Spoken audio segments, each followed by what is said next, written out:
PCC chief Dhanendra Sahu ने कहा कि सांसद और विधायकों को क्या प्रशिक्षण देने की आवश्यकता है। उन्हें केवल और केवल नसीहत दी जा रही है उनके हाई कमान द्वारा।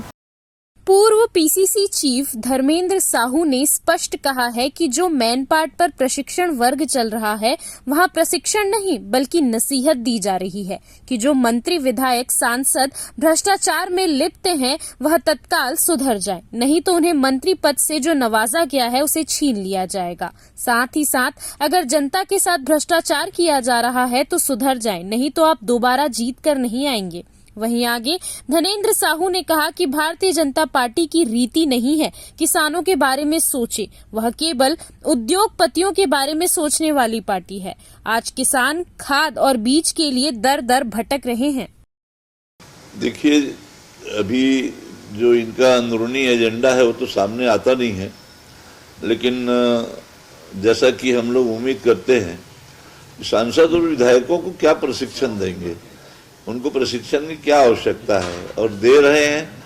तो जो देखने में आया कि भ्रष्टाचार के बारे में उनको प्रशिक्षण दिया गया कि भ्रष्टाचार करोगे तो दोबारा जीत कर ना आ पाओगे। जो लोग ये लोग हवा में उड़ रहे हैं, घमंड में उड़ रहे हैं, उनको नसीहत दिया है कि जनता के बीच जनता को अपना सब कुछ सर्वोपरि मान के, अपना अभिभावक मान के उनके पास जाया करो। ये इस तरह की नसीहत और सीख दी गई है, जबकि असली एजेंडा तो इनका जो है आरएसएस का जो एजेंडा है उस पर जो है ये लोग विभिन्न विषयों पर काम करने का इन लोगों ने जो अंदरूनी उन लोगों को प्रशिक्षण दिया है, जैसा कि इनका हमेशा होता है। और जैसा कि इस प्रशिक्षण से मैं समझता हूँ कि कोई लाभ नहीं होना है।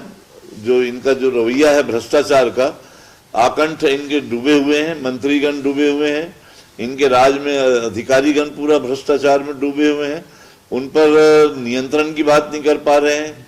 आज यहाँ किसान परेशान है खाद बीज के कारण, उस पर कोई बातें नहीं हो रही सरकार की। लगातार मुख्यमंत्री यहाँ दे रहे हैं, निर्देश दे रहे हैं, लेकिन उनके निर्देशों का कोई पालन नहीं। आज भी किसी भी सोसाइटियों में पूरे प्रदेश में खाद बीज पर कोई नियंत्रण नहीं है, हाहाकार मचा हुआ है। और ये लोग प्रशिक्षण के नाम पर आज जिस तरह से जनता के साथ में धोखाधड़ी कर रहे हैं, आज पूरी तरह से न कानून व्यवस्था है, न कहीं इनकी हाथ से सरकार संभल नहीं रही है, पूरी तरह से अस्त व्यस्त है। और इसको देखना चाहिए था उनके राष्ट्रीय अध्यक्ष को कि यहाँ पर प्रदेश की जनता की, किसानों की, नौजवानों की क्या स्थिति है, उसको देखने के बजाय में इनको जो है सिर्फ नसीहत देने आए हैं। जो इनके आज चरित्र का जो पूरी तरह से स्पष्ट हो रहा है इनका चरित्र कि किस तरह उन तक भी जानकारी हो गई कि यहाँ भ्रष्टाचार में लोग डूबे हुए हैं। सारे विधायक मंत्री सब चाहे रेत का खेल कर रहे हैं या अन्य और भी सब, तो भ्रष्टाचार में डूबे हुए हैं। और इसीलिए उन लोगों ने ये नसीहत देने की जरूरत पड़ी उन्हें। किसान उनकी प्राथमिकता में कभी नहीं रहा है, भारतीय जनता पार्टी की प्राथमिकता में किसान नहीं रहा है। हमेशा बड़े बड़े उद्योगपति ही उनकी प्राथमिकता रही है। और इसीलिए किसानों के इन मुद्दों को लेकर के आज पूरी तरह से उदासीन है कि किसान कितना भी परेशान हो रहे हैं, किसान कितने भी तकलीफ में है। आज यहाँ अनाज सड़ रहा है, आज धान का उठाव नहीं हुआ है अभी तक। केंद्र में उनकी सरकार है, हम लोग बार बार इस चीज को कह रहे हैं, केंद्र में जब उनकी सरकार है तो क्यों नहीं यहाँ के पूरे धान को केंद्र सरकार चावल के रूप में खरीदी करती है।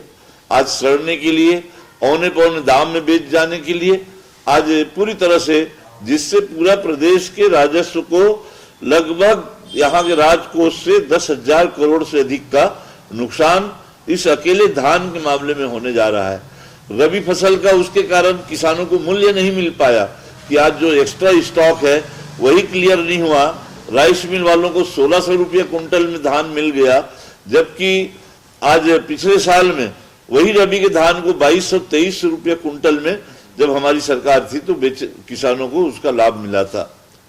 तो ये पूरी तरह से किसानों का सिर्फ ये लोग दिखावा बात करते हैं, अंदर में इनको किसानों के प्रति कहीं कोई हमदर्दी नहीं है। CCN शार्क न्यूज के लिए ब्यूरो रिपोर्ट।